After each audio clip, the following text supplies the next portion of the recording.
وما خلقت الجن والإنس إلا ليعبدون.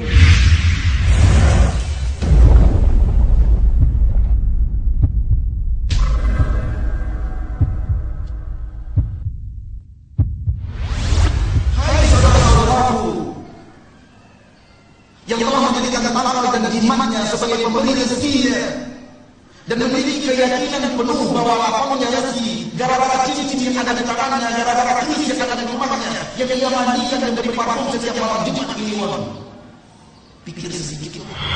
Keyakinan kita yang sampai kepada perbuatan syirik, adanya sesuatu yang mengatur di permukaan selain Allah, adanya yang datang dari selain Allah, adanya yang menolak diri kita dari marah bahaya selain Allah, adanya yang datang manfaat selain Allah, dan ini semua akidah syirik.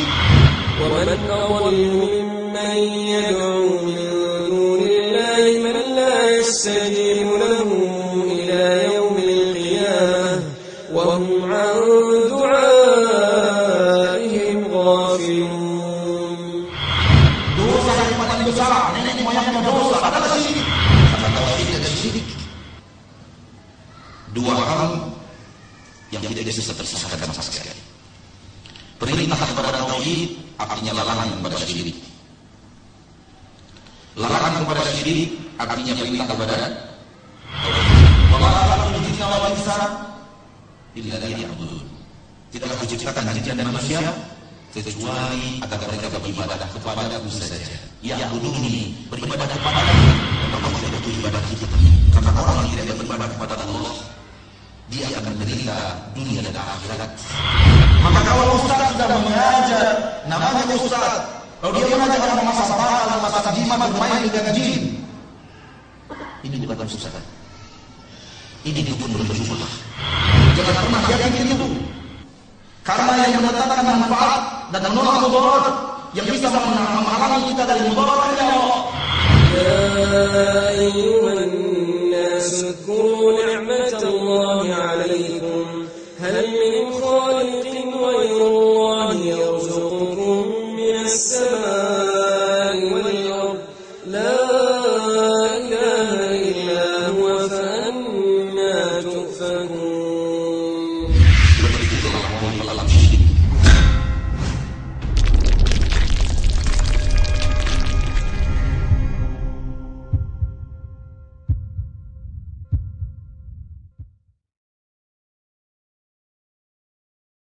Innal hamdalillah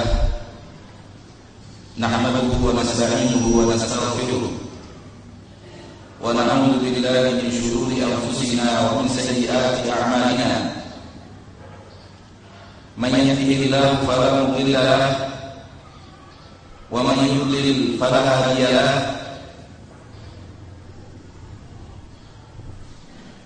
Asyhadu an la ilaha illallah wahdahu la syarika lahu وأشهد أن محمدا عبده ورسوله صلى الله عليه وعلى آله وأصحابه ومن تبعه بإحسان إلى يوم الدين وسلم تسليما كثيرا. يا أيها الذين آمنوا اتقوا الله حق تقاته ولا تموتن إلا وأنتم مسلمون. يا أيها الناس اتقوا ربكم الذي خلقكم من نفس واحدة وخلق منها زوجها وبث منهما رجالا كثيرا ونساء واتقوا الله الذي تساءلون به والأرحام إن الله كان عليكم رقيبا. يا أيها الذين آمنوا اتقوا الله وقولوا قولا سديدا يصلح لكم أعمالكم ويغفر لكم ذنوبكم ومن يطع الله ورسوله فقد فاز فوزا عظيما. أما بعد فإن أصدق الحديث كتاب الله وخير الهدي هدي محمد صلى الله عليه وسلم وشر الأمور محدثاتها فإن كل محدثة بدعة وكل بدعة ضلالة وكل ضلالة في النار. معاشر المسلمين والمسلمات rahimani wa rahimakumullah. Segala puji dan syukur hanyalah milik Allah Subhanahu wa taala. Dan Allah Subhanahu wa taala satu-satunya yang paling berhak untuk dipuja dan dipuji. Sebab apapun nikmat yang kita rasakan, sebenarnya itulah nikmat yang Allah datangkan di dalam hidup kita. Allah berfirman, "A'udzu billahi minasyaitonir rajim.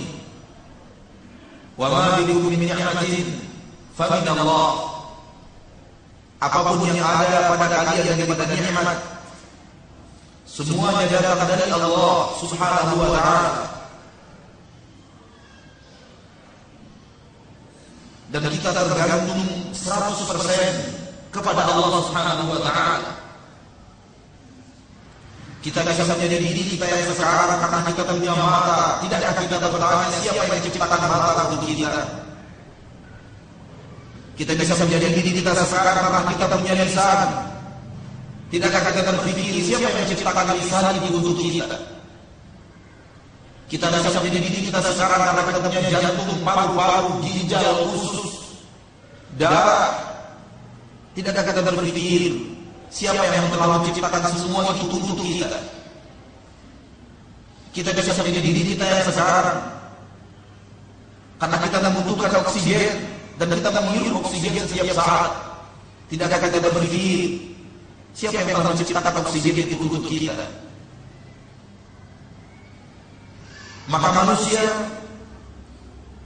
bahkan seluruh alam, tergantung kepada Allah 100% dan bergantung kepada Allah 100%.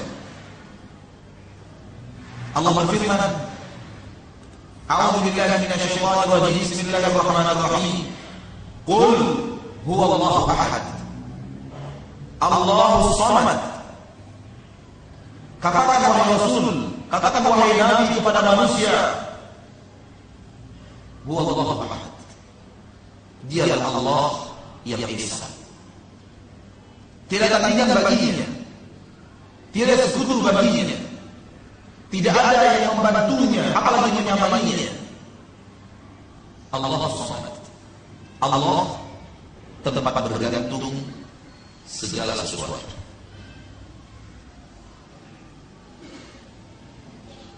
Ketika kita melihat burung yang terbang di udara,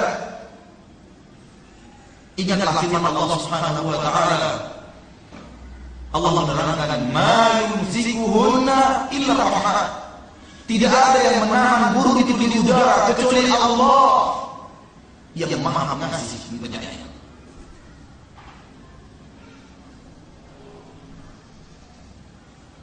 Tidak ada yang menahan burung itu di udara sehingga burung itu bisa terbang kecuali kasih sayang Allah. Kalau sedetil itu kasih sayang Allah, dan Allah terangkan kepada kita kasih sayangnya yang semikian detail, tidak ada artinya kita sangat membutuhkan Allah dalam seluruh kehidupan kita. Dan alam secara keseluruhan telah mendapatkan taufik untuk mengamalkan diri mereka kepada Allah. Kecuali sebahagian daripada jin dan sebahagian daripada manusia. Perhatikan dunia dan seluruh isinya. Yakini bahwa mereka semua adalah hamba-hamba Allah yang sedang bertasbih kepada Allah, yang beribadah kepada Allah. Hanya sebahagian jin, sebahagian manusia tidak mampu melakukan itu. Sabbaha lillahi ma fis samawati wa ma fil ardh. Telah bertasbih kepada Allah seluruh yang ada di langit dan seluruh yang ada di bumi. Yusabbihu lillahi ma fis samawati wa ma fil ardh.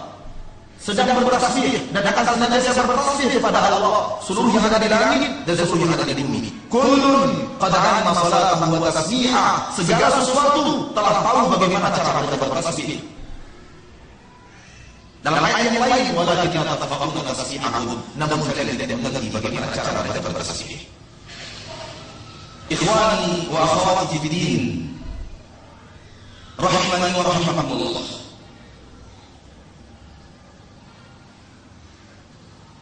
Sebagaimana yang antum memaklumi bersama bahwa pembicaraan kita sekarang adalah pembicaraan tentang tauhid, sekaligus pembicaraan tentang syirik. Karena tauhid dan syirik dua hal yang tidak bisa terpisahkan sama sekali. Perintah kepada tauhid artinya larangan kepada syirik. Larangan kepada syirik artinya perintah kepada tauhid. Jadi itu kaidah dalam kaidah usul fiqh. Al-amru bi syai' nahyun 'an dhiddihi. Wa nahyu 'an syai' amrun 'an dhiddihi.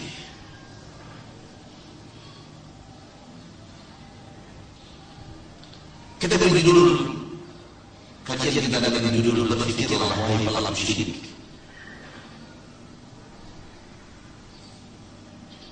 Seandainya manusia menggunakan sedikit logika sehat, seandainya manusia menggunakan 1 menit dalam sehari menggunakan logika sehatnya, maka dia akan terjerumus, tidak akan terjerumus dalam perbuatan syirik.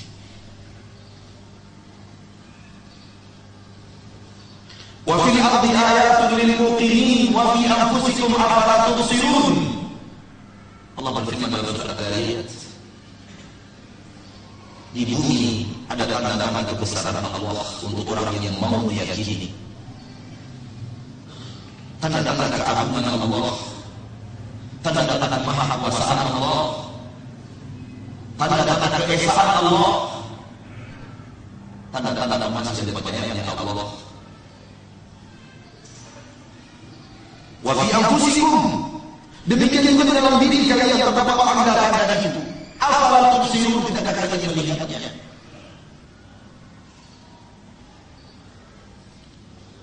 Para spesialis tulang sampai sekarang belum kelar membicarakan dan mengkaji tentang tulang manusia. Para dokter spesialis mata sampai sekarang belum sampai kepada titik sempurna dalam ilmu membahas tentang mata. Tidakkah kita sedikit berpikir sejenak, siapa yang telah menciptakan tulang dan mata itu? Sampai kita orang-orang pintar berkumpul di seluruh dunia, ilmu kita tidak kuat untuk membahas sesuatu yang telah ada. Berarti yang menciptakannya adalah yang maha mengetahui dan maha hebat. Tapi kenapa banyak spesialis yang sombong kepada Allah? Dia kaya raya dengan mempelajari mata dan mengobati mata manusia dengan izin Allah. Tapi setelah dia kaya apa katanya, kita dokter ini gak butuh kepada Tuhan. Yang butuh Tuhan hanya orang-orang miskin.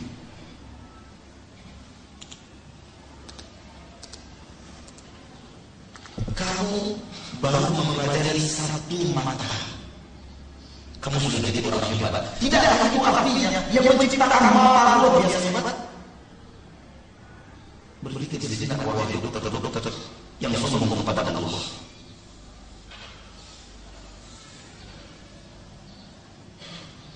Amerika merasa bangga, motor mereka, mesin mereka sudah sampai ke Mars dan mendapatkan obat dari Mars. Hai Amerika, tidak akan kamu berpikir siapa yang menciptakan Mars? Kamu baru sampai di Mars saja, sombongnya luar biasa. Siapa yang menciptakan Mars? Berpikir sejenak. Dan bagi kami umat Islam, kamu sampai di Mars belum ada apa-apanya.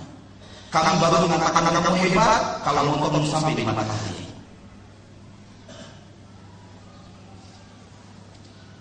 Baru kamu mengatakan kamu hebat. NASA berhasil menciptakan pesawat yang mendarat di matahari. Itu pun tidak mengalahkan kehebatan kami dan pernyataan kami lebih hebat kepada yang telah menciptakan matahari itu.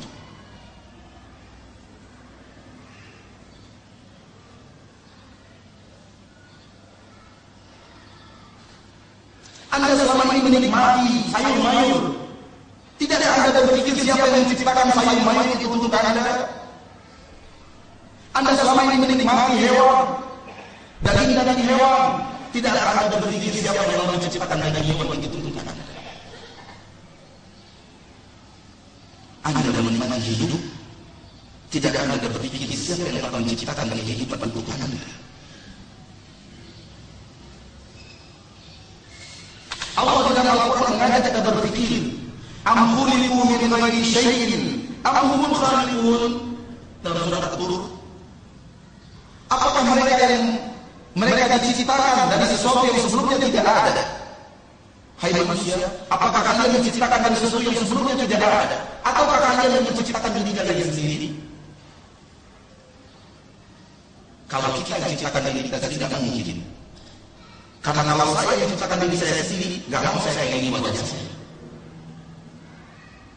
Pasti saya lebih memilih warna kulit yang lebih putih, tubuh yang lebih kekar, hidung yang lebih mancung, dan semacam.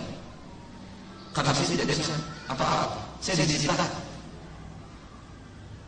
Berkata Jabir bin Mut'im radhiyallahu anhu, itu pertama kali hidayah Allah datang pada saya. Ketika dia mendengar firman Allah Subhanahu wa taala, "Am khuliqu min ghairi syai'in am humul khaliqun." Allah mengajak manusia berpikir, hai manusia, kamu diciptakan dari sebelumnya kamu tidak ada atau kamu yang menciptakan diri kamu sendiri? Di dalam pelajaran ilmu alam, banyak sekali yang berkata alam ini terjadi adalah proses alamiah. Dan mereka tidak menyebut nama Allah. Dan mereka tidak menyebut kekuasaan Allah dalam proses penciptaan alam. Sehingga lahirlah umat-umat yang benar-benar berusaha menguasai ilmu alam, namun tidak kenal siapa yang menciptakan alam. Mereka berkata, ini proses alamiah saja. Seolah-olah tidak ada yang mengaturnya. La ilaha illallah. Ini mulhid. Alam semesta yang besar dan luas ini, tata surya yang sangat rapi dan tidak bertabrakan satu sama lain, berjalan tanpa yang mengatur, tanpa ada yang mengaturnya. Masuk akal kayak ini, logika kayak ini, logis kayak ini.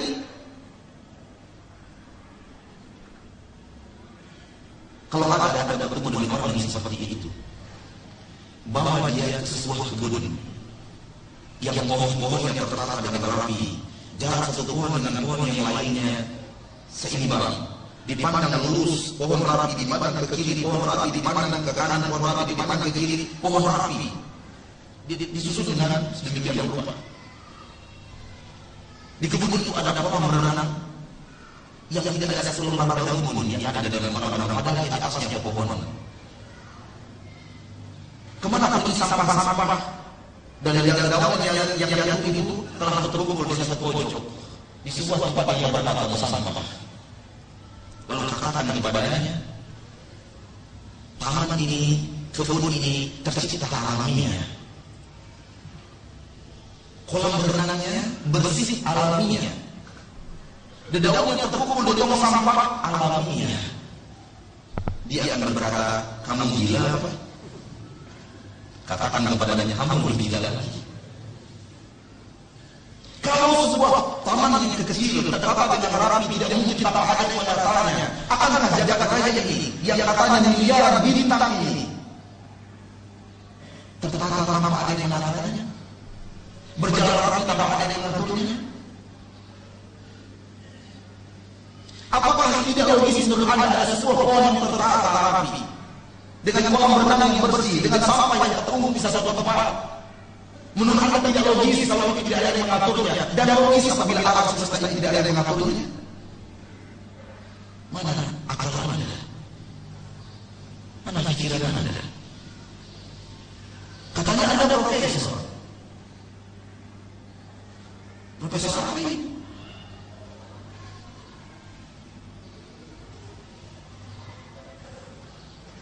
Makanya saya mengatakan Anda yang menggunakan satu menit dari umurnya setiap hari untuk berpikir yang benar, dia akan sampai kepada titik la ilaha illallah. Dan dari dalam Al-Quran Al-Karim Allah mengajak kita untuk berpikir, Allah menyuruh kita untuk berpikir, Allah memarah kepada kita tidak berpikir. Afala ta'qilun, afala ta'qilun. Tidak ada banyak dalam Al-Quran. Kenapa kamu tidak berpikir? Kenapa kamu tidak berakal? Kenapa kamu tidak berpikir?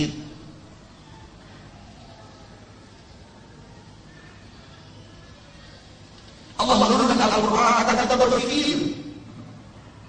Allah berfirman di dalam surat Yusuf ayat 2, Inna anzalnahu Qur'anan Arabiyyan la'allakum ta'qilun. Kami turunkan Al-Quran itu berbahasa Arab. Mudah-mudahan dengannya kalian bisa berpikir. Kalian gunakan otak kalian. Kalian gunakan kejeniusan kalian.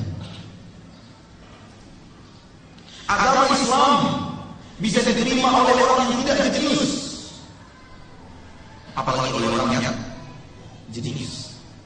Namun kenapa banyak orang jenius yang susah menerima Islam? Sehingga profesor-profesor ahli Arab, ahli strategi, ahli lain, agamanya agama kufar. Diceritakan dalam sebuah buku, terjadi sebuah seminar ilmiah di kota Riau dengan pembicara profesor ahli vulkanik dari Oxford University. Setelah dia memaparkan panjang lebar, ada seorang gadis yang bertanya kepadanya, Profesor, saya mau tanya, kapan baru ilmuwan vulkanik tahu dan sampai pada titik ilmu bahwa ternyata keberadaan gunung itu adalah pasar daripada bumi? Dengan mana profesor itu berkata, itu baru ditemukan 30 atau 40 tahun yang lalu. Sang gadis berkata,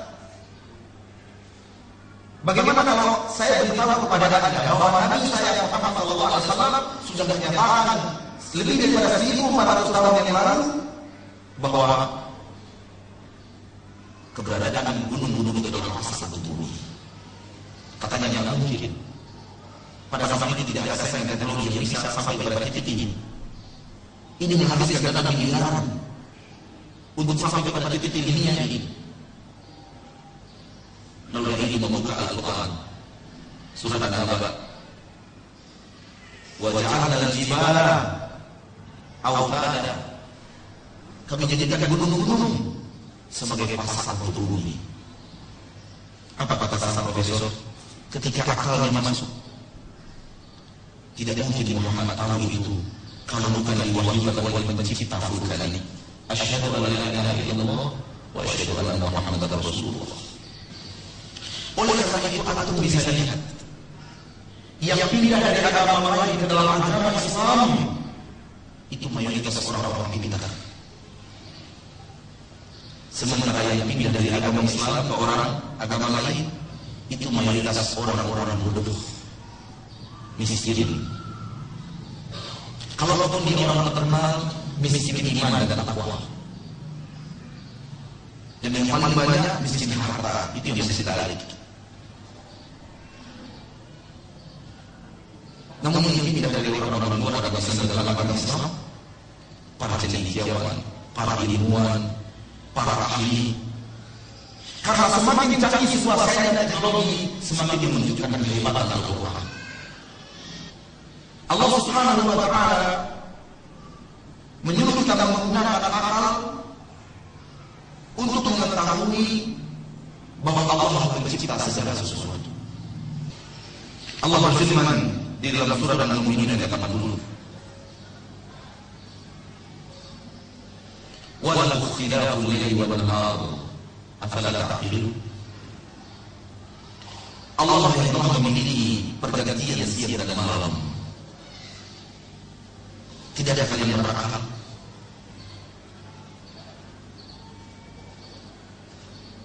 Di dalam surah Al-Baqarah ada ayat yang masyhur.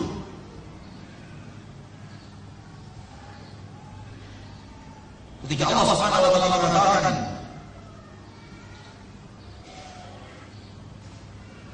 perputaran siang dan malam, awan yang ada di antara bumi dan langit, semua itu tanda-tanda kebesaran Allah untuk orang-orang yang berakal.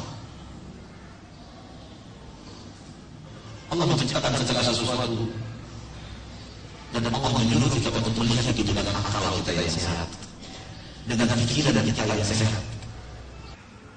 Orang-orang kufar merasa setelah kematian tidak mungkin ada hari dibangkitkan, karena menurut mereka enggak logis ada orang mati kemudian hancur, tubuhnya menjadi tanah, tidak bisa dibedakan mana yang daging dia mana yang tanah, kemudian dibangkitkan lagi menjadi hidup sesia kala. Enggak masuk logika kata mereka. Allah menantang mereka pakai logika. Di dalam surat Yasin ayat 79 Allah mengatakan, A'udzu billahi minasyaitonir rajim. Wa daraba lana mathala wa nasiya khalqah.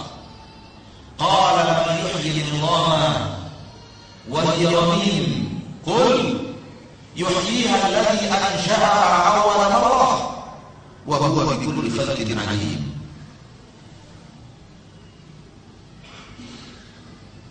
Mereka membuat permisalan kepada kami dengan membawa ulang berulang yang susah dan lantak dan berkata kepada Rasulullah sallallahu alaihi wasallam, "Man yuhyi al-'idhama wa hiya ramim?"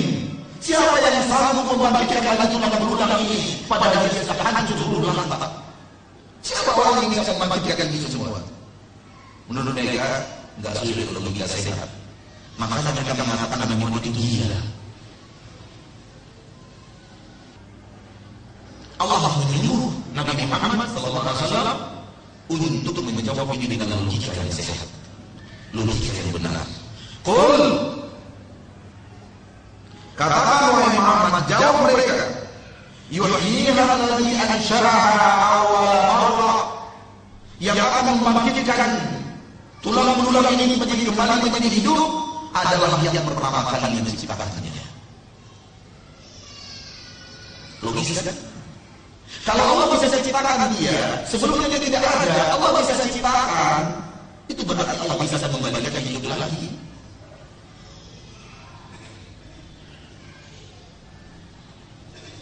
Kalau sebelumnya kita tidak ada, sekarang kita menjadi ada, setelah kita tidak ada lagi, apa berarti bagi Allah untuk menjadikan kita ada lagi? Dan Allah mengatakan membangkitkan manusia setelah hari kiamat terjadi ahwan alaih, lebih mudah bagi Allah daripada menghidupkan tanpa mati. Tidakkah Allah telah menunjukkan kepada kita Allah Maha bisa atas segala sesuatu? Tidakkah kita mendengar Nabi Musa yang dikejar oleh Fir'aun? Tidak ada tempat lari. Lalu Allah belah untuk mereka laut. Lalu terbelah, air menjadi terowongan yang sangat mudah untuk ditempuh, dan perpisahan air itu tidak bisa masuk logika manusia. Air yang bisa terbentuk membelah menjadi jalan, sehingga di kiri air yang menggunung, di kanan air yang menggunung, di kiri air yang menggunung, ada jalan di tengah-tengahnya. Fadrib lahum tariqan fil bahri yabasa. Ketika air berpisah, jalan itu langsung menjadi kering. langsung menjadi kering. Tidakkah ini telah menggambarkan kepada kita tentang kemampuan Allah yang Maha Bisa atas segala sesuatu? Siapa yang mampu memanggil laut? Kalau bukan tercipta laut itu sendiri. Siapa yang bisa langsung mengeringkan jalan yang baru saja berpisah dari air, selain menciptakan basah dan kering? Logika. Nabi Ibrahim akan dilemparkan oleh orang-orang kufar ke dalam kobaran api yang menyala. Siapa yang bisa menyelamatkan Nabi Ibrahim? Allah yang telah menciptakan api. Tidakkah ini telah menunjukkan kepada kita Allah Maha Bisa atas segala sesuatu? Hal yang menurut kita mustahil, Allah telah buktikan ada. Dan di dalam Al-Quran Allah bercerita tentang orang yang Allah hidupkan dan setelah Allah matikan. Betul tidak? Salah satu di antara yang bernama Zaid. Di antara mereka adalah Bani Israil. Di zaman Nabi Musa, di zaman Nabi Isa. Setelah Allah wafatkan mereka mati. Menurut kita, tidak logis kalau dia hidup lagi. Allah hidupkan lagi. Di antaranya adalah penciptaan burung. Ketika Nabi Ibrahim minta kepada Allah tunjukkan bagaimana engkau menciptakan makhluk wahai Allah. Allah katakan ambil burung, cincang letakkan ke gunung-gunung. Panggil dia, burung datang lagi.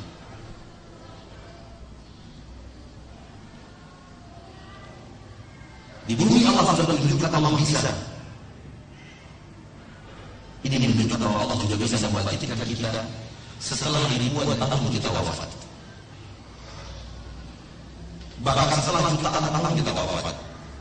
Bahkan setelah miliaran tahun kita wafat. Bagi Allah seluruhnya gampang. Seluruhnya mudah. Karena Allah ala kulli syai'in qadir. Allah atas segala sesuatu Maha Bisa.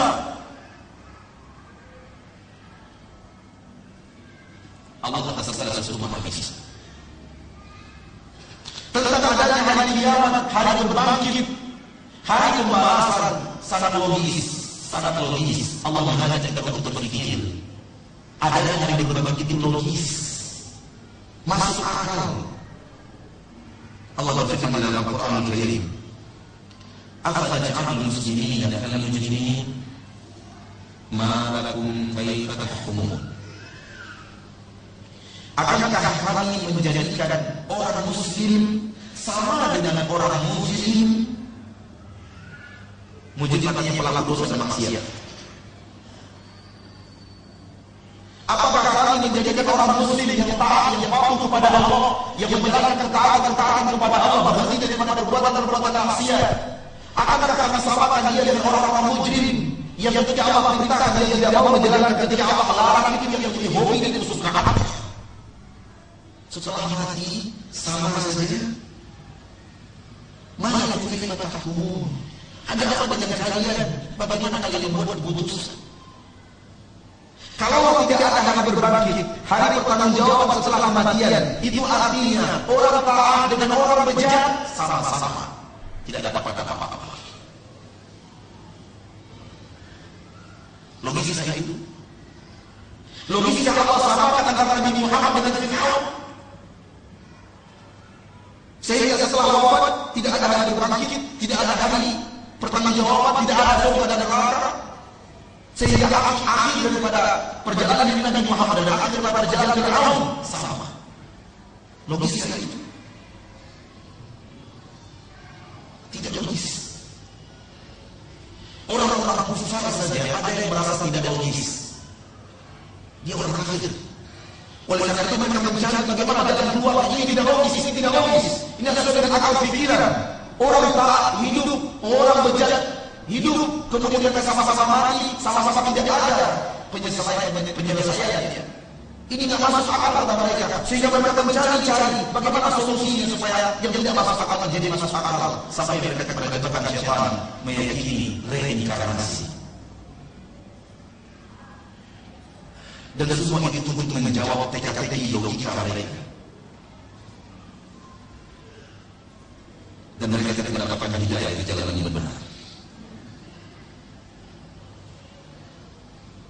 Tapi semua itu untuk menjawab pertanyaan logika yang tidak terjawab. Dan Islam menjawabnya dengan benar. Allah turunkan syariat dengan benar menjawabnya. Dalam ayat yang lain Allah berfirman, "Amman alladzina amanu wa amilus shalihat kal mufsidina fil ard am naj'alul muttaqina kal fujjar?" Apakah akan kami samakan orang-orang yang beriman dan beramal saleh sama dengan orang-orang yang menebar kerusakan di permukaan bumi? Akankah akan kami samakan orang-orang yang bertakwa dan orang-orang yang banyak berbuat maksiat? Tidak mungkin sama. Kalau sama berarti Allah tidak adil. Ini sesuai dengan logika yang sehat. Ini sesuai dengan logika yang sehat. Ma'asyarul muslimin, intinya adalah masih banyak dari Indonesia yang kita ungkapkan. Akan tetapi intinya adalah kalau kita gunakan akal kita dengan sebenar-benarnya, maka kita akan sampai kepada titik la ilaha illallah. Kita akan sampai kepada titik bahwa tauhid adalah jalan keselamatan dan syirik adalah jalan kehancuran. Kita akan sampai kepada titik tauhid adalah jalan yang sesuai dengan logika manusia. Syirik jalan yang tidak sesuai dengan logika sedikit pun. Suatu hal yang tidak bisa, yang tidak mungkin tidak kita ketahui. Suatu hal yang saya yakin kita tahu sebelumnya, bahwa amalan yang paling mulia di permukaan bumi adalah tauhid. Amalan yang paling mulia di permukaan bumi adalah tauhid. Allah berfirman di dalam surah Al-Baqarah, "Wa ma umiru illa liya'budullaha mukhlishina lahu-d-din." Ini tauhid. Mereka tidak diperintahkan, manusia tidak diperintahkan kecuali agar mereka beribadah kepada Allah saja, mengikhlaskan kepada Allah seluruh ketaatan mereka. Ini tauhid. Ini diperintahkan oleh Allah. Wa ma khalaqtul jinna wal insa illa liya'budun. Tidaklah kuciptakan jin dan manusia kecuali agar mereka beribadah kepada-Ku saja. Ya'buduni, beribadah kepada-Ku. Dan Allah tidak butuh ibadah kita. Allah menyuruh kita beribadah kepadanya. Allah tidak butuh ibadah kita. Siapa yang membutuhkan ibadah itu? Kita sendiri. Karena orang yang tidak beribadah kepada Allah, dia akan menderita dunia dan akhirat. Dia menderita di dunia sebelum menderita di akhirat. Dan orang yang beribadah kepada Allah akan merasakan kenikmatan hidup di dunia dan kenikmatan hidup di akhirat. Gak usah jauh-jauh. Saya yakin antara kita adalah orang yang sebelumnya tidak mengerti ilmu tauhid dan tidak mengerti ketaatan hanya di dalam beberapa dunia dan godaan-godaan dunia, pukalan dunia. Setelah kita mengerti agama dan berjalan atas jalan Allah, terasa perubahan hidup yang penuh dengan kenikmatan dan yang seluruhnya penuh dengan kesengsaraan.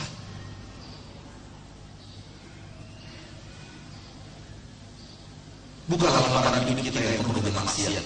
Lihat bagaimana jiwa kita dalam lembaran maksiat itu.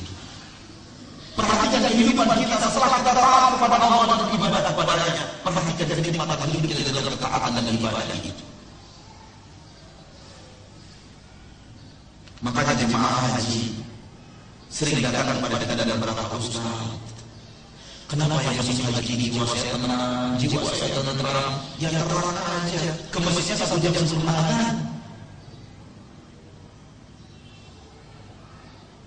Mau sholat subuh jemaah haji itu berangkat dari rumahnya jam 3 malam. Sholat tahajud menunda datang sholat subuh, lalu sholat subuh, tawaf baru pulang. Ya terang aja tenang jiwanya. Karena banyak ibadah, pandangannya terjaga daripada maksiat, lisannya tidak mau bicara orang lain, sedikit dia lupa astagfirullah, astagfirullah, astagfirullah. Takut lagi tidak kabur. Tangannya tidak pernah menyakiti orang, tidak pernah menulis kwitansi palsu.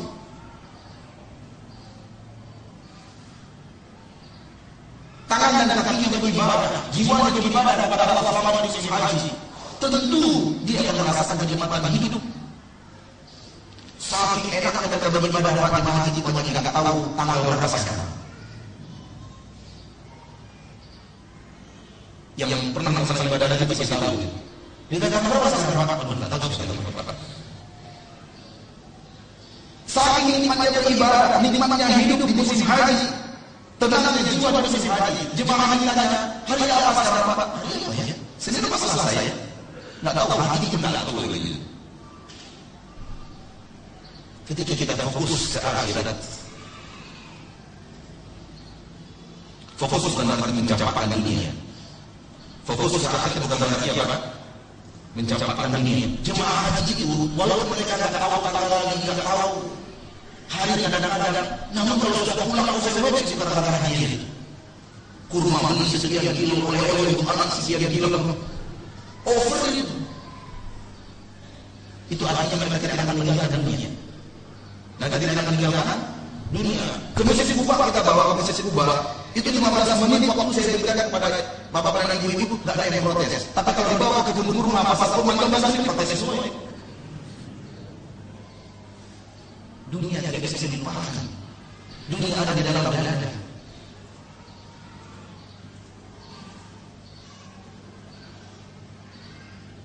Satu jam didirikan di kebun kurma belum cukup kadang-kadang.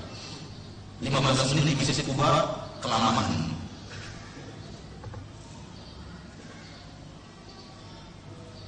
Namun jemaah haji nampak betul bahwa mereka bukan oleh-oleh yang paling penting bagi mereka. Yang paling penting target bagi mereka bagaimana bisa sholat, bagaimana bisa mengamalkan Al-Quran, bagaimana bisa sholat di Masjid Haram, bagaimana bisa sholat di Masjid Nabawi, bagaimana bisa berdiri sebanyak-banyaknya, bagaimana bisa sholat sebanyak-banyaknya.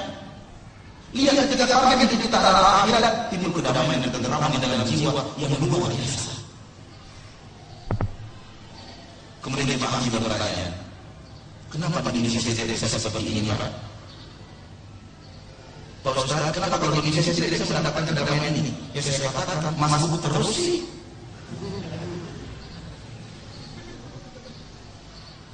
Bagaimana mungkin Anda bisa mendapatkan kedamaian itu? Di Mekah Anda datang 1 jam sebelum adzan. Di Indonesia sudah rakaat terakhir imam baru Anda datang. Bagaimana bisa makan? Gak bisa. Kalau ini mendapatkan kedamaian seperti di Mekah, Anda juga ke masjid 1 jam sebelum adzan. Duduk berzikir membaca Al-Quran. Mudah-mudahan Anda mendapatkan kebahagiaan sama dengan kebahagiaan ketika berada di Mekah dan Madinah.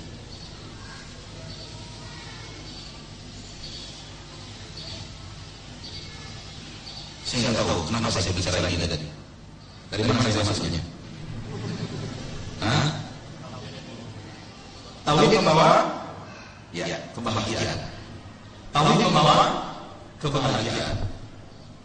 Syirik membawa kesengsaraan. Orang yang bertauhid akan bahagia, bahagia di dunia, bahagia di akhirat. Orang yang syirik akan sengsara di dunia, sengsara di akhirat. Oleh karena itu, kemuliaan yang paling mulia adalah ketaatan dan bertauhid kepada Allah. Sebagaimana dosa yang paling besar, nenek moyangnya dosa adalah syirik. Abdullah bin Mas'ud bertanya kepada Rasulullah SAW. Abdullah bin Mas'ud radhiyallahu anhu bertanya kepada Rasulullah tercinta Muhammad sallallahu alaihi wasallam, "Ya Rasulullah, wa ya Rasulullah, ayyu dzambi a'zam?" Dosa apa yang paling besar? Qal Rasulullah bersabda, "Anta taj'ala lillahi niddan wa huwa khalaqaka." Kau menjadikan sesuatu sebagai tandingan untuk Allah, sementara Dia yang telah menciptakan kamu. Mikir, Allah yang menciptakan kita, Allah yang memberikan kita mata, Allah yang memberikan kita lisan, Allah yang memberikan kita telinga pendengaran, Allah yang memberikan kita oksigen, Allah yang memberikan kita paru-paru, Allah yang memberikan kita jantung. Kok berterima kasihnya kepada Tuhan Yesus? Mikir dulu.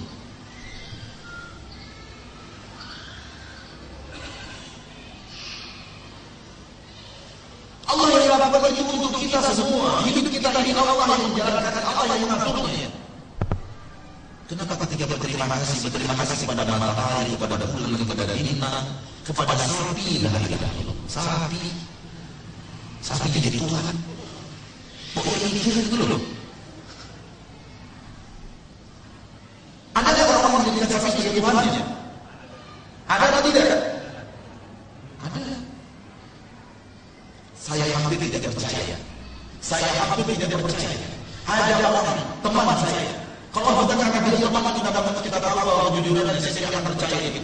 Dulu ketika masih kuliah, dia mengatakan orang dia di India itu ada penyembah tikus.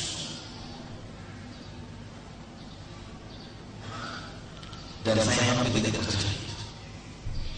Saya mengatakan kamu mengatakan apa? Tikus jadi Tuhan.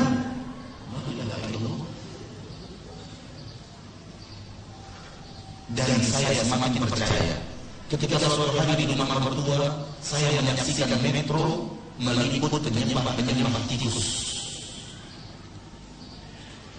Kalau ada yang terkadang orang metro, coba lihat file-file yang lama lagi. Ketemu itu. Metro meliput penyembah tikus di India. Di dalam sebuah majalah di atas pesawat saya membaca ada penyembah cicak di Takakarau, Sumatera Utara. Boleh mikir Tuhan dengan cicak dengan Tuhan. La ilaha illallah. Mau kemana akal kita? Kata mereka cicak itu pembawa berkah di dalam hidup, cicak itu begini. Sehingga rumah mereka harus dapat cicaknya. Kalau mereka ingin melakukan hukuman, harus dipukul melalui petungan yang ada dalam cicak di atasnya, supaya jin-jinnya hilang baru boleh dibunuh. Cicak jadi Tuhan. Hai saudara-saudaraku yang telah menjadikan akal dan imannya sebagai pemberi rezekinya dan memiliki keyakinan penuh bahwa lapangnya rezeki gara-gara cincin yang ada di tangannya, gara-gara keris yang ada di rumahnya, yang ia mandikan dan beri parfum setiap malam Jumat Kliwon. Pikir sedikit loh. Apa iya cincin ada yang membukakan rezeki itu? Apa iya kakak ada yang jimat anda dan keris anda yang telah membukakan pintu rezeki kepada anda? Apa yang membukakan pintu rezeki itu? Allah. Inna Allah huwa Razzaq. Sesungguhnya Allah dialah yang maha memberi rezeki. Tidak ada yang memberi rezeki selain Allah. Lalu kenapa para saudara-saudara kita yang sangat yakin rezekinya terbuka, pintu rezekinya terbuka karena dia pakai cincin keramat, karena di rumahnya ada keris keramat? Apa iya cincin itu yang memberi kita rezeki?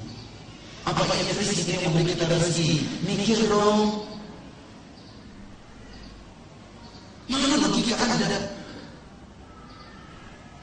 Tidak sedikit orang-orang yang pakai tangkal dan yang yakin betul bahwa tangkal itu yang telah menyelamatkan dari mana bahaya.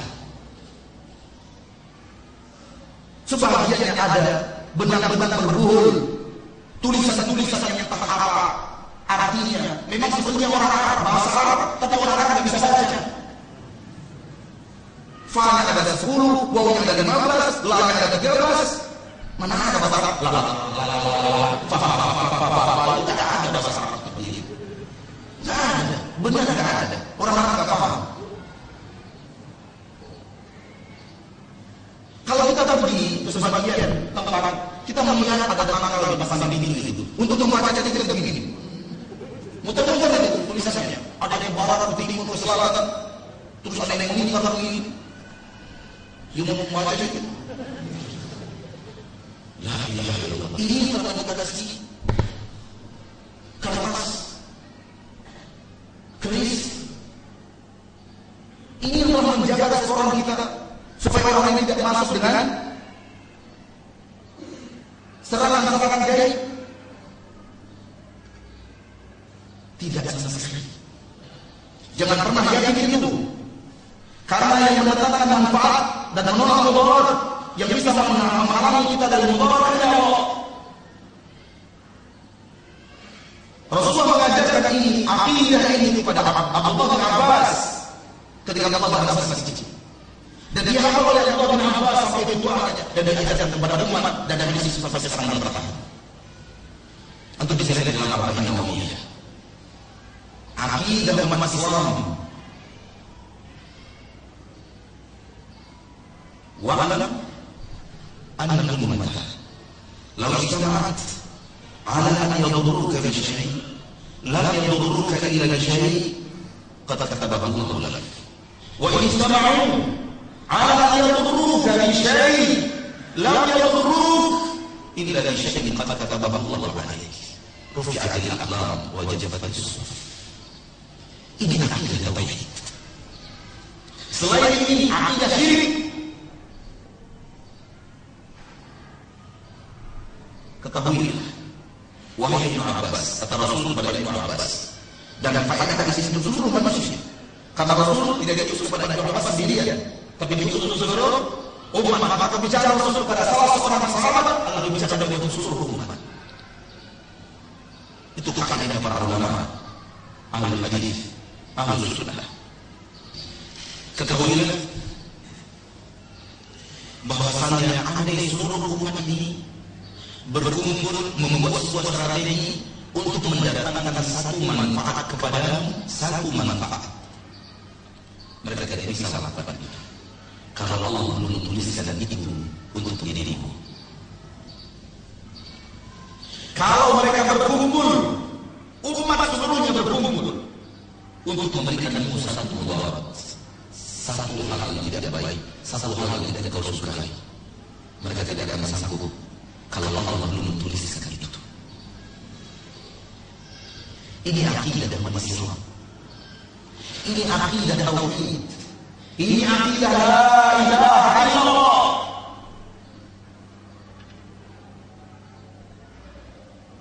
Yang menolak bahaya dari kita bukanlah jimat dan nakal. Jimat dan nakal itu kita yang merawatnya. Kita simpan baik-baik di lemari, dikunci, lemari dikunci lagi, dikunci lagi, dipasang wangi-wangian, malam Jumat Kliwon dimandikan. Mana ada Tuhan dimandikan? Di mana?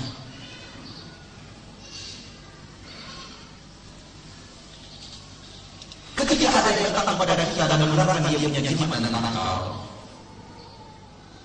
di antara mereka orang yang membawa krisis keramat, yang katanya sekarang dia sudah merawat selama belasan tahun, dan dia yakin selama telah begini, krisis mana sama alam.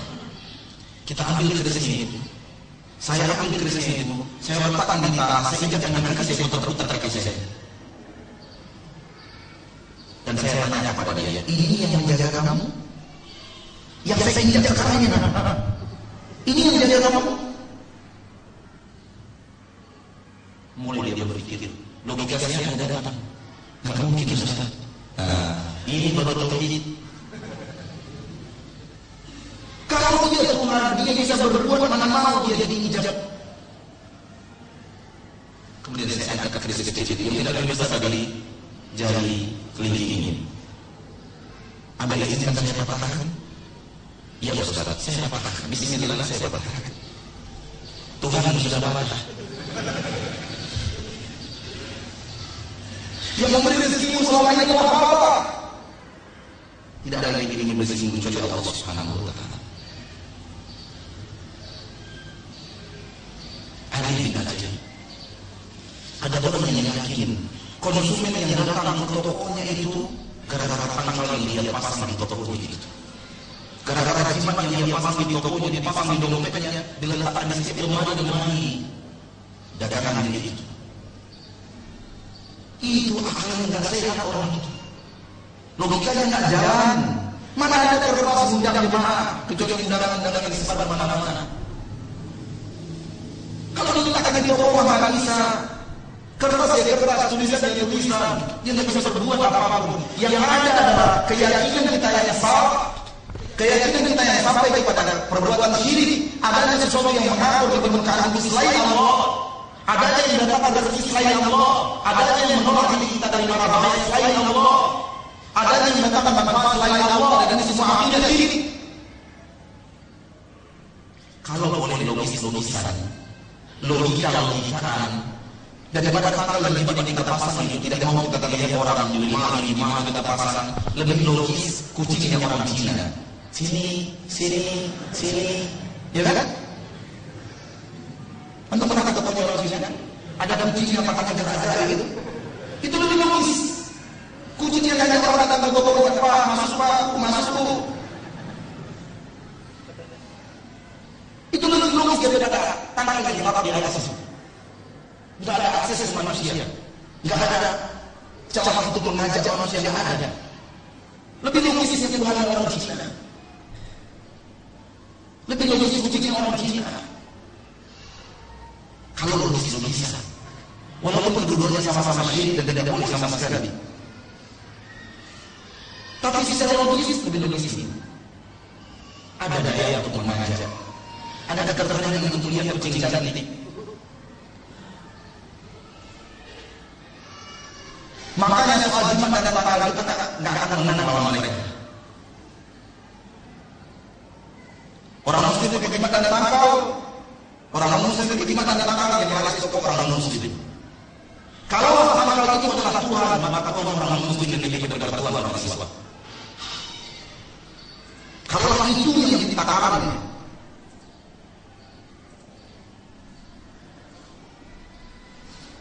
kenapa bagi orang lain pakai tangkal? Usahanya laris, bukan orang Islam. Kenapa ada Islam yang pakai tangkal? Usahanya maju-maju. Kalau lagi yang mendatangkan rezeki sebenarnya, tentu yang bisa memukakan itu rezeki, dia yang lebih berhak untuk menjadi orang benar. Maka ini pelajaran-pelajaran yang dianggap umat Islam dari orang di luar agama Islam. Jimat dan tangkal budaya orang-orang di luar agama Islam yang diadopsi oleh umat Islam, dimasukkan oleh syaitan ke dalam barisan umat Islam, ke dalam akidah umat Islam. Fenomena syirik ini dan diusahakan oleh syaitan agar kita menerimanya karena dikelabui kita dengan potongan-potongan ayat dan tulisan-tulisan mirip bahasa Arab yang tidak bisa dibaca oleh orang Arab. Ketika Islam Kendayani diamuk oleh jin secara massal di kota Pekanbaru, Allah mengizinkan kita untuk menjalankan ruqyah di sana. Dan kita menemukan seorang siswi yang membawa tangkal di badannya. Setelah kita nasihati, kita katakan, bolehkah saya buka tangkal ini? Boleh Pak Ustaz. Kita buka. Setelah kita buka, ternyata di dalamnya ada potongan-potongan ayat Al-Quran. Coba lihat, potongan ayat Al-Quran dibawa dalam lelet. Ada di badannya. Dan ada mirip-mirip bahasa Arab, tulisan-tulisan Arab, namun saya tidak bisa baca.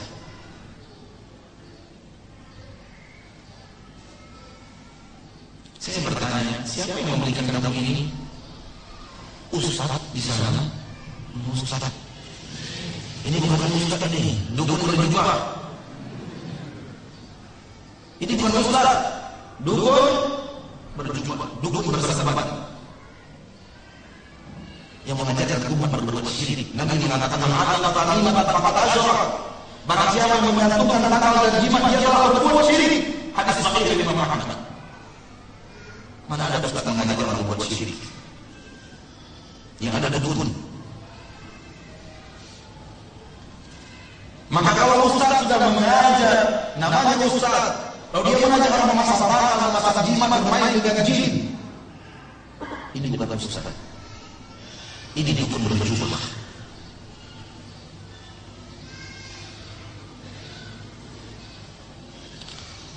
Seperti yang saya katakan tadi, di dalam tangkal itu ada potongan-potongan ayat Al-Quran.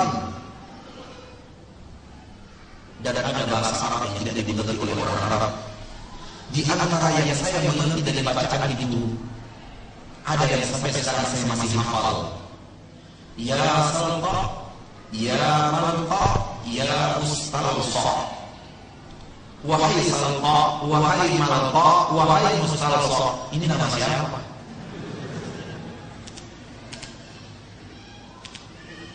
Artinya panggilan kepada makhluk gaib. Rasanya ada orang yang namanya mustalsa. Ini nama yang dipanggil untuk menjaga anak ini. Nama yang dipanggil untuk menjaga anak ini. Nama siapa ini? Nama jin. Berarti ustaz ini ustaz yang memang bergaul dengan alam jin, berteman dengan jin, memiliki khodam dari kaum jin, dan itu terlarang dan kesesatan dalam agama Islam. Makanya saya tidak mengatakan dia ustaz, saya mengatakan dia dukun berjubah. Ada minimal 6 nama yang besar yang siap menanti orang yang berbuat syirik dan tidak taubat dari syiriknya sampai mati. Sampai dia meninggal dunia tidak taubat dari syirik. Minimal ada 6 nama yang besar. Pertama, ketika dia berbuat syirik itu, pada saat itu dia keluar dari agama Islam.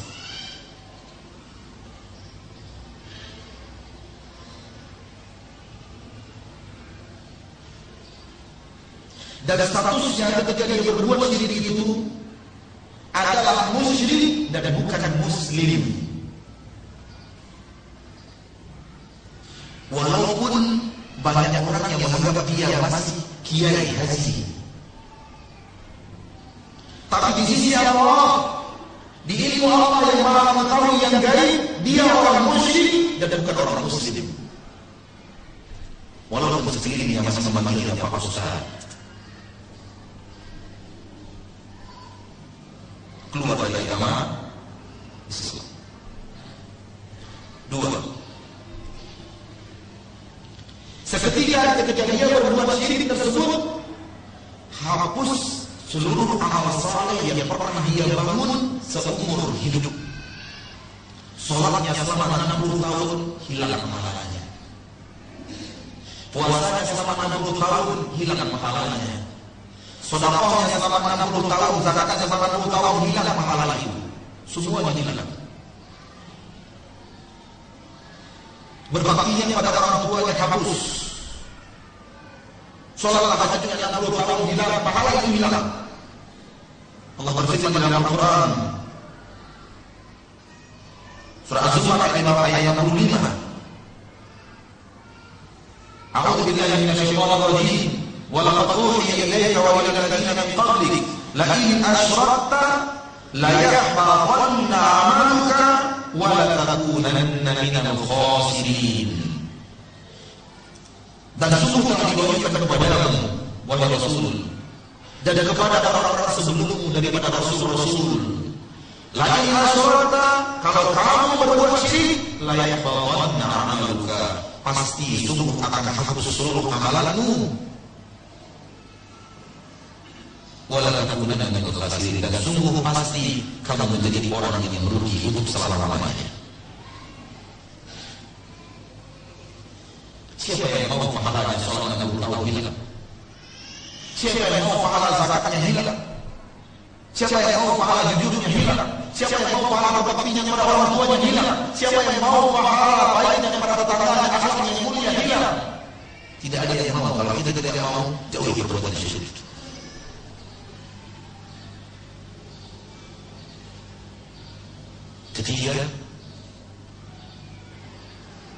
Ketika dia terjerumus ke dalam kesyirikan itu, seandainya ada khilafah Islamiyah yang benar, diizinkan kepada khilafah Islamiyah ini untuk membunuhnya dan mengambil hartanya untuk Baitul Mal. Darahnya halal, hartanya halal. Seandainya ada khilafah Islamiyah yang benar, maka orang yang seperti ini dipanggil, disuruh taubat selama 3 hari dalam penjara. Mau dia taubat, dikembalikan sebagai seorang muslim ke permukaan bumi. Tapi kalau dia tidak mau taubat, dipenggal kepalanya, diambil seluruh hartanya.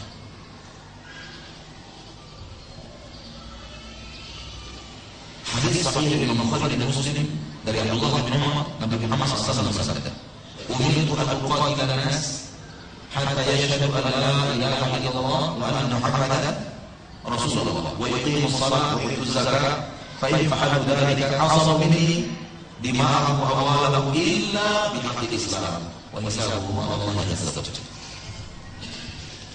Aku diperintahkan untuk melarang manusia sampai mereka bersaksi la ilaha illallah wa anna Muhammadar Rasulullah, mendirikan salat, meninggalkan zakat. Apabila mereka mengerjakan itu, mereka akan memelihara dari diriku jiwa-jiwa mereka dan harta-harta mereka. Kalau mereka keluar dari jalur la ilaha illallah, jiwa mereka tidak aman, harta mereka tidak aman. 4. Ketika dia wafat dengan melakukan dosa syirik dan tidak bertobat sebelum dia wafat, karena kalau orang bertobat sebelum wafat, Allah terima. Kalau orang bertobat dari dosa syirik sebelum dia wafat, Allah akan terima. Walau 1 hari sebelum wafat, walau 2 jam sebelum wafat, Allah terima taubatnya. Kalau dia sisi tobat daripada syirik. Karena Allah tidak akan ampunkan, itu berlalu di akhirat. Dengan bukti, tidak akan kita melihat sebahagian sahabat-sahabat Nabi pernah terjerumus dalam kesyirikan. Jawabannya adalah ya tidak. Ya. Pernah terjerumus dalam dunia kesyirikan. Dan ketika mereka taubat, Allah terima taubatnya, bahkan menjadi manusia paling mulia setelah para nabi dan rasul. Ini menunjukkan Allah menerima taubat orang yang berbuat syirik. Andai taubat itu terjadi di mana? Di dunia. Qul lil ladzina asrafu ala anfusihim la taqnatu min rahmatillah innallaha yaghfiru dzunuba jami'an. Allah mengampunkan dosa semuanya. Semuanya Allah ampunkan. Kalau kita bertobatnya di dunia. Termasuk dosa syirik. Yang keempat, apabila dia wafat membawa dosa syirik, Allah tidak akan mengampunkan dosa syirik. Tidak ada pengampunan untuk orang-orang yang datang kepada Allah dari akhirat pada mahsyar dengan membawa dosa syirik. Itulah firman Allah Subhanahu wa taala dalam An-Nisa ayat 119. Inna Allah la yaghfiru an yushraka bihi wa yaghfiru ma duna dzalika liman yasha'. Allah tidak akan mengampunkan dosa orang-orang yang berbuat syirik. Kapan? Ketika dia datang pada Allah dengan membawa dosa syirik. Namun di dunia Allah ampun. Kalau dia bertobat dengan serius, taubat dan nasuh. Wa yaghfiru ma duna dzalika, dan Allah mau mengampunkan dosa selain itu, selain dosa syirik itu. Liman yasha', untuk orang-orang yang Allah pilih dan Allah kehendaki.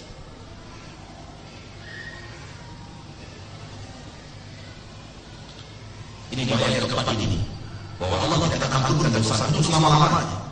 Bahaya yang kelima. Bahaya yang kelima, dia akan masuk neraka dan kekal di neraka untuk selama-lamanya. Orang yang wafat dengan dosa syirik akan kekal di neraka Allah untuk selama-lamanya. Berapa selama-lamanya itu? 5.000 miliar tahun, itu belum selama-lamanya. 1 juta triliun tahun, belum selama-lamanya.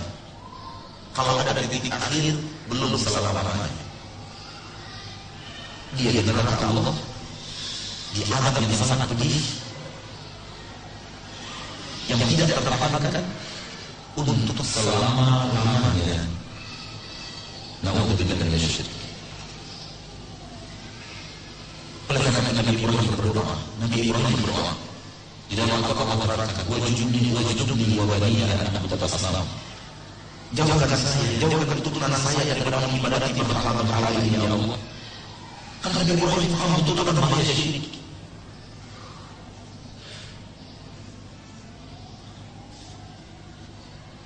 Berkata Imam Ibnu Qutaibah, wa man ya'mal bala'a Ibrahim, siapa orang yang lebih aman dari sebuah fitnah syirik melebihi Nabi Ibrahim? Nabi Ibrahim berdoa kepada Allah, ya Allah jauhkan aku dari sini. Tidakkah kita lebih pantas berdoa minta Allah menjauhkan kita dari sini? Tidakkah iman kita jauh lebih kecil, jauh lebih tipis daripada iman Nabi Ibrahim? Harus waspada dan syirik. Nabi Ibrahim mengkhawatirkan syirik untuk dirinya dan untuk keturunannya. Kenapa ada orang tua muslim sekarang rela, ikhlas memasukkan anaknya sekolah ke sekolah Kristen? Apakah bagi Anda nilainya yang rata-ratanya 9,9 itu lebih berharga daripada tauhidnya? Dan kalau Anda sekolah anak-anak di sana tidak akan 99,9 dari anak-anak Anda. Hanya karena itu dalam sisi dunia nilai anak-anak tinggi, rela orang tua muslim sekarang masukkan anak di sekolah itu. Ada atau tidak? Tolong jawab, ada atau tidak? Ada. Banyak banget. Bahkan saya mendengar dari orang yang saya percayai, ada keluarganya yang menyekolah anak-anaknya dari TK, dari SD, dari sekolah bersertif itu. Ketika dimasukkan ke SMP pendaftaran, gurunya bertanya agama kamu apa, dia jawab Kristen.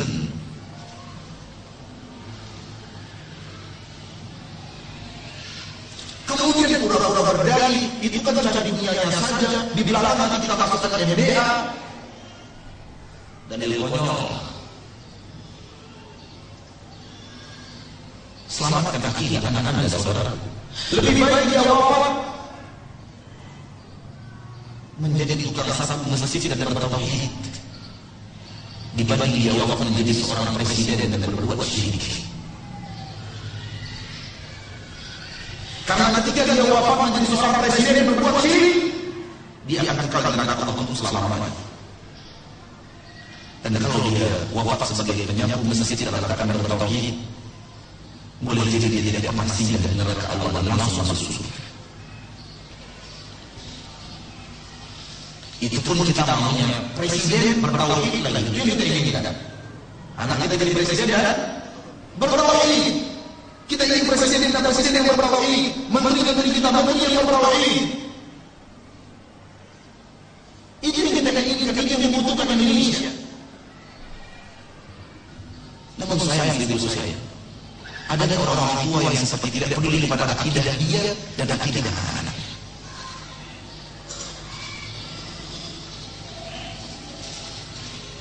Ketika penduduk surga yang tidak siap neraka masuk surga, dan orang-orang kufar, orang-orang musyrik, dan orang-orang muslim bertauhid yang banyak berbuat maksiat masuk neraka, Allah perintahkan malaikat untuk mengangkat orang-orang mukmin itu dari iman yang paling besar, terus yang lebih kecil daripada itu, lebih kecil daripada itu, lebih kecil daripada itu, sampai kepada iman yang paling kecil sebesar biji zarah, diangkat dari permukaan dan dalam api neraka dan masuk ke dalam surga. Jangan menggandang-gandang ini ya. Jangan menggandang-gandang ini. Yang pertama yang digandangkan. Apa-apa maksiat dikit. Toh pada akhirnya masuk neraka, masuk surga dan juga. Siapa bilang? Belum tentu. Karena mungkin maksiat yang katakan itu dengan masuk dan dosa syirik dan tidak tahu. Kalau dosa Anda sedikit, saudaraku, katakanlah dosa Anda sedikit, dan Anda dikatakan seminggu di neraka Allah. Tahukah Anda, satu hari di neraka Allah itu hitungannya di permukaan bumi 1000 tahun. Itu artinya Anda dipanggang di neraka Allah 7000 tahun. Sebelum Anda masuk ke neraka Allah ini, ambil dulu lilin, taruh di ketiak Anda. Sanggup enggak? Kalau Anda tidak sanggup dengan api ini di ketiak Anda, jangan pernah berkata, udah gak masuk neraka sebentar, gak apa-apa. Ada kaum muslimin sekarang begitu kita nasihati mereka daripada kemaksiatan. Apa katanya? Kan yang masuk neraka gua, karena kau yang sewa. La ilaha illallah. Sebab ini dikatakan kepada neraka.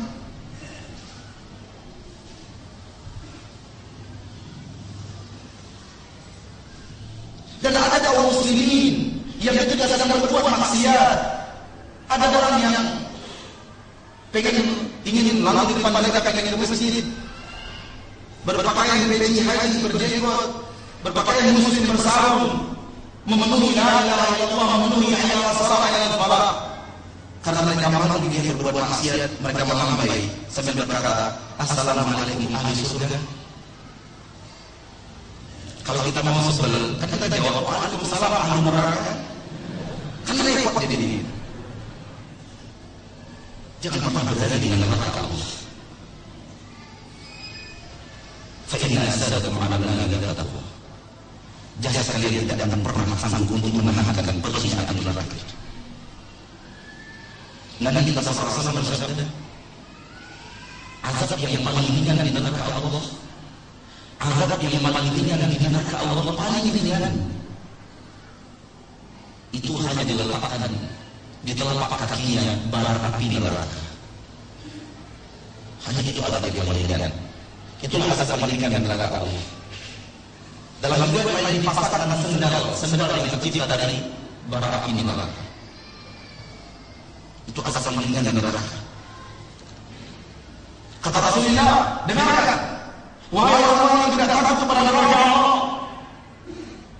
Dengarkan Rasulullah bersabda, ketika kakinya menginjak bara api neraka itu, yali minha dimaghu, otak yang ada di kepala mendidih kepanasan. Tahukah nama mendidih? Pernah Anda melihat ayat yang mendidih masa sama istri Anda dan rumah? Bayangkan otak Anda dan mendidih hanya karena bara api diletakkan di kaki Anda. Anda tidak akan sanggup. Saya dan Anda tidak akan sanggup dalam neraka Allah. Tidak ada manusia yang sanggup dalam neraka Allah. Oleh karena jangan sombong, jangan pernah berlaku dengan neraka Allah. Allah akan memberikan kepada kita rasa takut kepada neraka yang pernah coba-coba berani pada neraka Allah.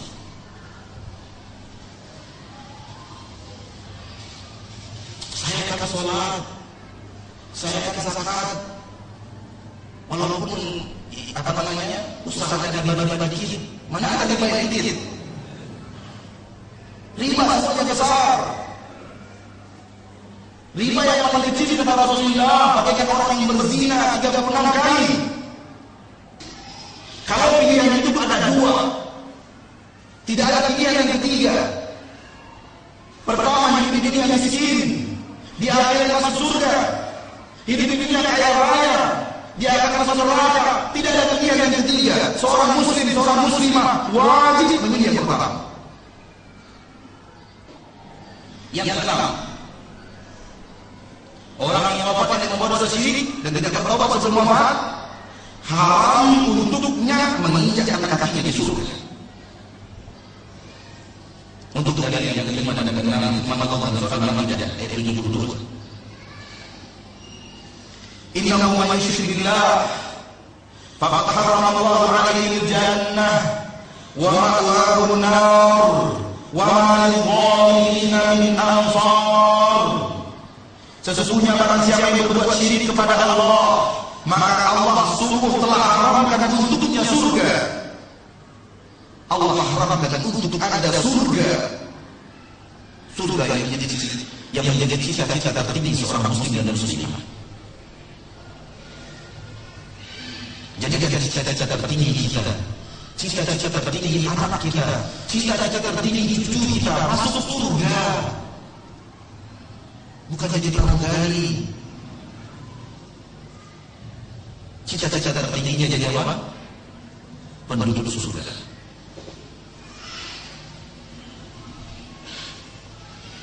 Cita-cita tertingginya bukan arsitek ulung. Cita-cita tertingginya bukan menjadi dokter terkenal, artis selebriti yang memiliki popularitas paling hebat di papan atas selama 20 tahun. Tidak ada artinya. Kalau harus akhir dengan jalan Allah Subhanahu wa ta'ala. Namun sayang, ada orang tua muslim saatnya tampil di layar kaca ditonton oleh jutaan kaum muslimin. Pakaiannya sejengkal di atas lutut. Perempuan bangga orang tuanya, anak saya yang tampil ditonton oleh seluruh orang di Indonesia. La ilaha illallah. Semua itu untuk apa? Untuk mencapai puncak. Untuk menjadi bintang. Untuk apa jadi bintang kalau harus masuk neraka? Untuk apa sampai di puncak kalau harus berakhir di neraka Allah? Toh kesohoran Fir'aun tidak ada arti bagi Fir'aun. Kekayaan Qarun tidak ada arti bagi Qarun. Saking kayanya Qarun itu, dijelaskan orang menggali tanah dapat harta kasih Qarun itu. Saking kayanya Qarun itu, subhanallah. Entah kapan Qarun sampai ke Cilengsi. Bermanfaat itu bagi Qarun tidak ada manfaat sama sekali.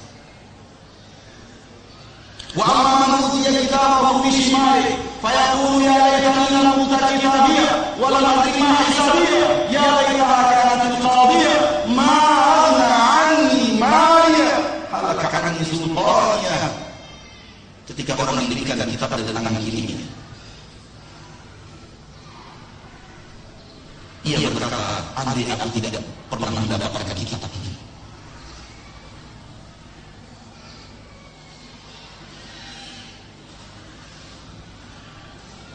Aduh, wahai Fir'aun, alangkah beratnya keputusan ini.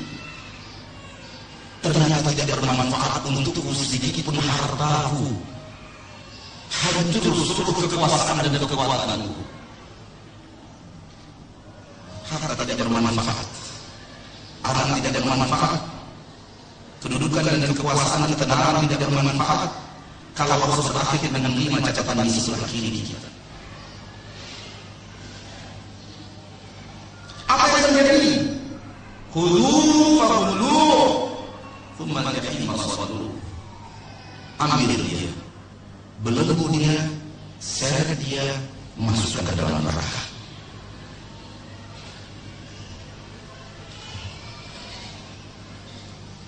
Wahai anda yang merasa menjadi bintang dengan maksiat, ingat ayat ini.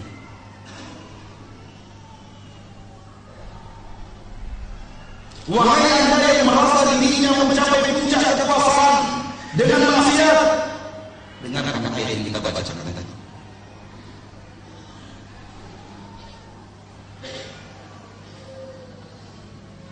Fir'aun orang yang berkuasa. Tidak ada artinya kekuasaan itu bagi Qarun orang yang memang kaya raya. Tidak ada arti daripada kekayaan itu bagi dirinya.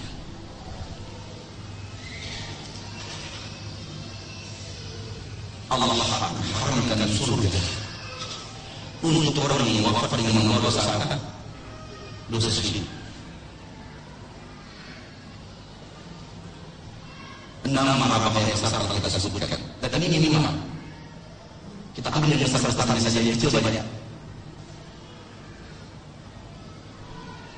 Kita ulangi secara ringkas.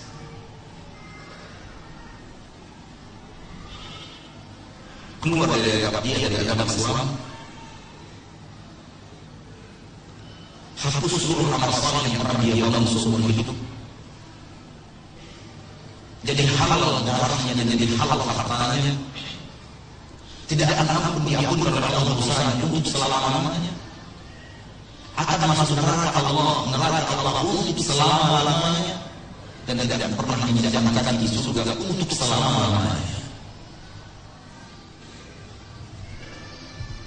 Relakah Anda seperti ini? Demi Allah, kami tidak rela Anda seperti ini.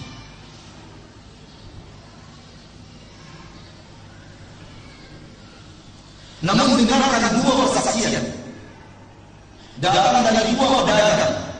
Satunya pedagang kota Aur Bukit Tinggi, dan satunya datang dari pedagang kota di Pasar Pusat Pekanbaru. Saya tidak tahu oleh kenapa. Pedagang-pedagang tanah mungkin ada di sini. Kalau ini mereka bersaksi dan sampaikan kepada saya, apakah sama atau tidak? negara, pasal ini masih persaksian dua manusia, satunya berdagang di awal rukun bukit ini, satunya berdagang di pasar pusat Pekanbaru. Kata mereka berdua kepada saya, Allah saksi apa yang saya katakan. Pedagang-pedagang itu jauh lebih banyak yang pakai tanggal dibanding yang tidak pakai tanggal.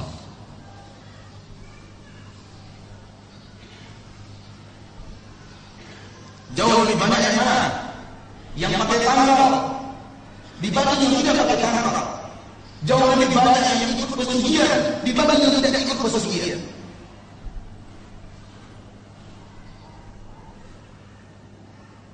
Ini potret akidah umat Islam.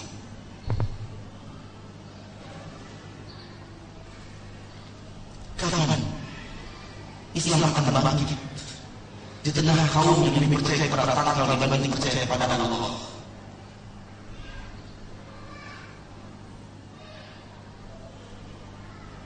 Kapan Islam akan bangkit di tengah kaum yang lebih yakin tanggal yang akan mendatangkan rezeki kepada dirinya dibanding Allah yang memberikan rezeki?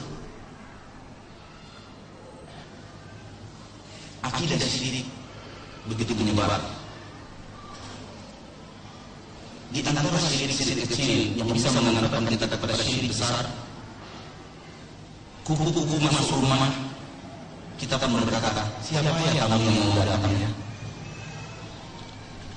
Mana ada tamu khusus kuku-kuku dulu sebelum datang? Mikir dong. Di antara akidah yang akan mengantarkan kita ke syirik besar, yang diyakini oleh para supir, terutama supir-supir di luar kota. Kalau mobilnya yang menghilas kucing, dia takut luar biasa. Karena ini pertanda apa? Pertanda buruk dan bahaya yang akan datang. Dan kucing itu harus dirawat dengan baik, dimandikan, pakaian dijadikan air tawar. Kalau kemudian digali tanah, dibenarkan sampai nangis. Manusia aneh dan ajaib. Tapi lihat menyeluruh. Banyak seseorang yang meyakini hal-hal seperti ini. Para pedagang lainnya, pedagang-pedagang di pagi hari ketika Allah membuka toko, diambilnya duitnya, dipukul-pukulannya pakaian itu. Tanang. Dengan itu keyakinan orang dipukulkan itu mengundang. Namun yang anehnya kadang dibutuhkan uang seribu. Kenapa kalau uang seribu sekalian aja?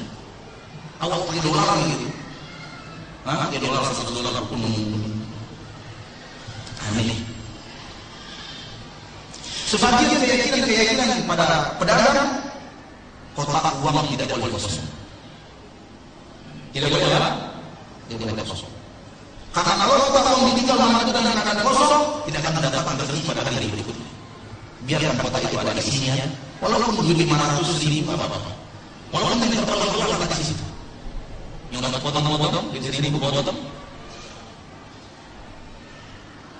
Ustaz, apa waktunya sisanya jawab.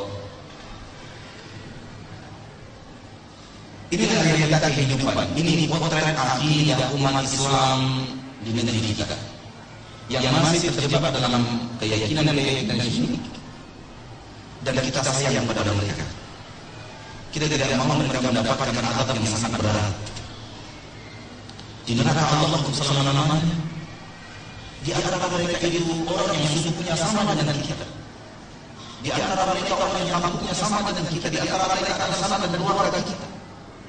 Maka kita segala untuk menyampaikan kebenaran ini kepada mereka.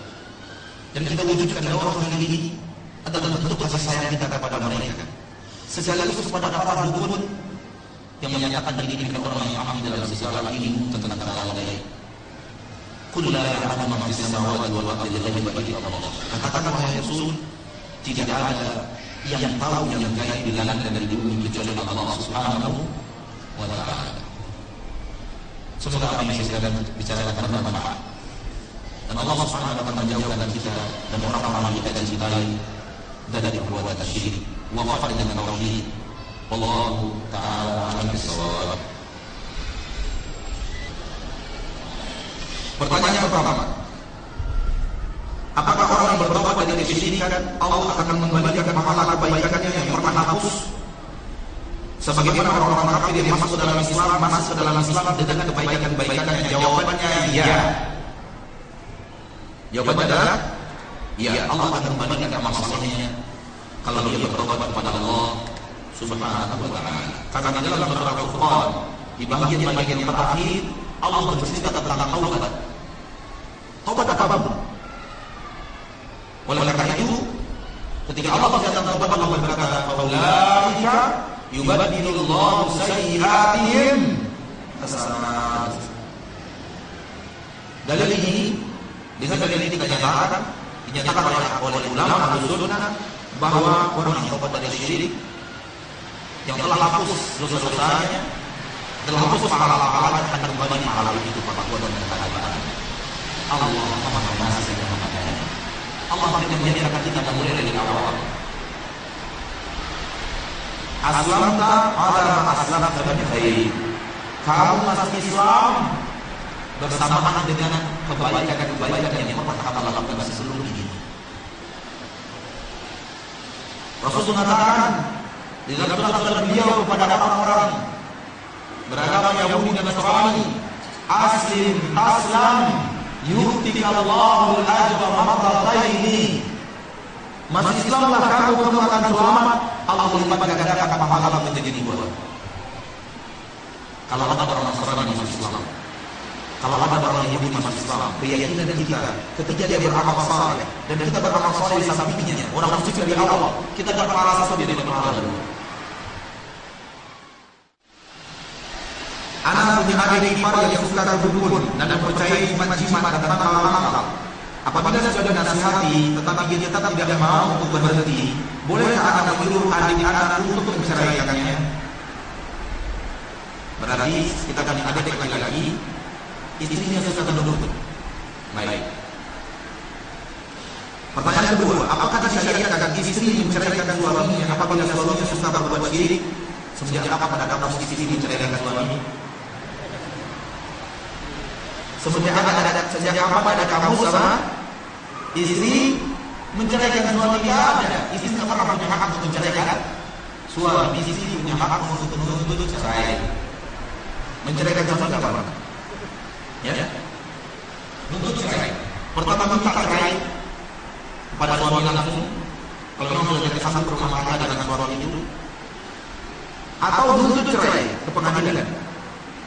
Orang-orang yang diberikan wewenang oleh pemerintah untuk mengesahkan pernikahan dan membatalkan. Waliul ahad, waliul amr. Kalau kita memiliki adik yang istrinya, atau istri kita datang pemilihan, atau istri kita datang pemilihan, suka berdukun. Nasihat dia untuk berhenti dari perbuatan tersebut. Dengarkan apa yang dia sampaikan ketika kita tanya kepadanya, kenapa Anda berdukun? Kalau dia yang jemput itu yang melakukan tersisinya itu yang memberikannya mudahan, maka dia orang musyrik. Kalau dia orang musyrik, maka hukum bercerai harus terjadi. Kalau dia tidak bertobat, dia tidak bertobat tidak mau. Tapi ada orang yang berdukun. Namun dukun baginya hanya usaha. Hati-hati, ada perbedaan. Kita tidak sampai mendetail tadi karena kita ingin membahas sebuah yang lebih besar. Dukun baginya hanya sarana. Bukan orang yang melakukan rezeki, bukan orang yang bisa melakukan rezeki yang mendatangkan manfaat mudarat. Tidak.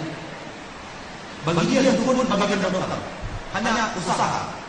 Sebagaimana dia meyakini yang menyembuhkan saya hanya Allah. Namun sebagai usaha tersebut, saya datang ke dokter minta obat. Saya tidak yakin dokter yang menyembuhkan saya. Yang menyembuhkan saya adalah Allah. Ada orang tetap berdukun dengan hal yang seperti ini, walau sedikit. Saya minta kepada Allah, dan dukun bagi saya hanya usaha. Kalau hanya itu yang ada di hatinya, orang ini belum musyrik. Dia hanya melakukan dosa kecil, dosa syirik kecil, belum sampai kepada syirik besar. Kalau dia meyakini dukun ini yang melakukan rezekinya, dukun ini yang menjaga dirinya, akan menjimat dukun yang menjaga dirinya. Oleh karena itu hati-hati, cermatlah kita dalam menilai. Tidak semua orang datang dukun langsung syirik besar.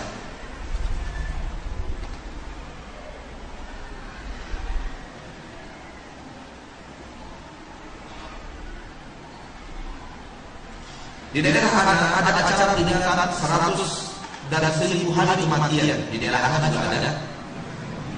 Di dalam acara tersebut dia yang ada acara diharuskan menyediakan makanan ditunjukkan kepada orang yang mati tersebut, orang yang sudah wafat tersebut. Apakah acara itu mengandung kesyirikan, saudara? Acara yang seperti ini biasanya hanya mengandung bid'ah. Tidak mengandung kesyirikan. Soal bid'ah, insya Allah hari Rabu berpikirlah wahai pelaku bid'ah. Insya Allah. Bolehkah kita mengatakan semenjak ada anak saya yang nomor 5 ini, rezeki saya menjadi lancar? Menganggap bahwa rezeki yang didapat adalah rezeki dari anak itu. Kalau dia hanya menceritakan keadaan tanpa terganggu keyakinannya Allah yang melapangkan rezekinya semenjak anak nomor 5 itu, tidak ada apa-apa. Tapi kalau dia yakin anaknya ini yang hebat, anaknya ini yang pandai mendatangkan rezeki, itu syirik. Tapi kalau dia mengucapkan itu, namun akidahnya tidak berubah, Allah mendatangkan, tapi semenjak anaknya lahir, itu belum syirik. Kalimatnya salah.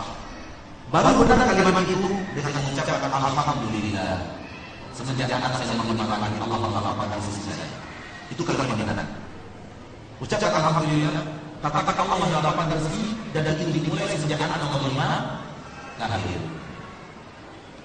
Lalu kita katakan mungkin rezeki anak nomor 5 ini besar diberikan oleh Allah. Mungkin. Karena mungkin anak nomor 5 lahir, kalau rezeki ada anak nomor 1. Ya kan? Dari mana kita tahu? Semua ada yang juga Allah. Mungkin. Kita hanya mengatakan yang gaib itu mungkin. Tidak ada tahu sama sekali. Karena tidak ada kemampuan kita untuk mengetahui yang gaib. Sama dengan hujan. Ketika lalu sudah menduduk, waduh, mau turun hujan ini. Itu kalimat pendek kayak tadi. Kalau tidak ada keyakinan di dalam hati bahwa awan akan hujan secara alami, tapi hujan itu diturunkan oleh Allah, hujan diturunkan oleh Allah. Namun melihat kondisi mau hujan ini hanya sekedar itu kesalahan nafas. Kesalahan nafas. Yang benar adalah, oh insya Allah mau turun hujan. Insya Allah kalau Allah ingin berkehendak, insya Allah. Ada yang mengatakan jimat itu hanya sebagai syariat saja. Jimat hanya sebagai syariat saja.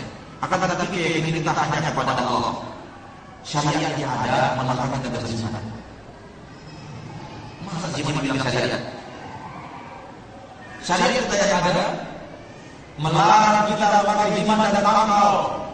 Nabi melihat ada jimat di tangkal salah seorang yang ada di zaman hidup. Nabi bertanya, apa ini?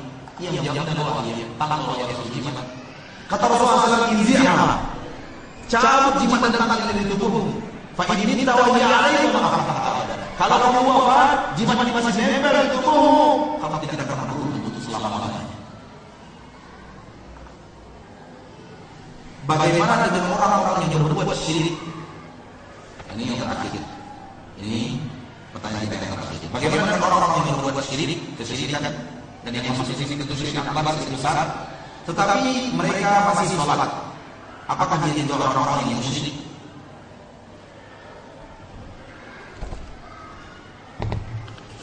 Di dalam Al-Quran Al-Karim, kalau saya lihat khilaf di dalam surah Yusuf, Allah berfirman, "Wa ma yu'minu aktsaruhum billah illa wa hum musyrikun." Tidaklah mereka kebanyakan orang beriman kepada Allah namun bersesat iman itu mereka sesatkan dan kesyirikan. Tetap saja syirik. Tahukah Anda bahwa ketika dia melakukan kesyirikan, tidak ada arti sholatnya itu. Layak batalna amaluka wa la takunanna minal khasirin, akan hapus seluruh amalan itu, tidak ada artinya. Mau sholat, mau puasa, mau haji, mau zakat, mau berbakti kepada orang tua, tidak ada artinya dengan mengerjakan syirik. Artinya apa? Kesyirikan kalau itu syirik besar masuk ke dalam tauhid, sebesar apapun tauhid itu langsung hilang. Sampai di sini pertemuan kita. Semoga Allah Subhanahu wa taala mudahkan kita untuk memahami akidah. Perjuangan kita yang paling besar sampai kita wafat, perjuangan mempertahankan akidah dan akidah yang tercapai oleh syirik. Kalau ada yang benar dari PSS yang sampaikan, itu yang saya tahu daripada kitab Allah Subhanahu Rasulullah dan ulama-ulama yang telah berjasa menjadi ini yang benar pada kita. Kalau ada yang salah yang saya sampaikan, itu adalah kelemahan saya sebagai seorang manusia, kurang ilmu, kurang pengalaman, kurang cara menyampaikan. Kepada Allah saya bertobat kepada kita, saya minta maaf. Subhanallah wa bihamdika, asyhadu an la ilaha illa anta, astaghfiruka wa atubu ilaik. Walhamdulillahi rabbil alamin. Wassalamu alaikum warahmatullahi wabarakatuh.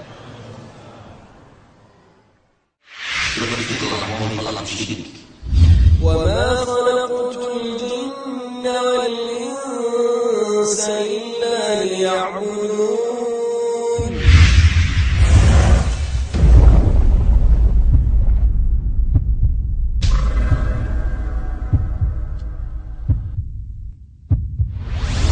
Hai saudara-saudaraku yang telah menjadikan akal dan jimatnya sebagai pemberi rezekinya dan memiliki keyakinan penuh bahwa lapangnya rezeki gara-gara cincin yang ada di tangannya, gara-gara kuis yang ada di rumahnya, yang ia mandikan dan beri parfum setiap malam Jumat Kliwon.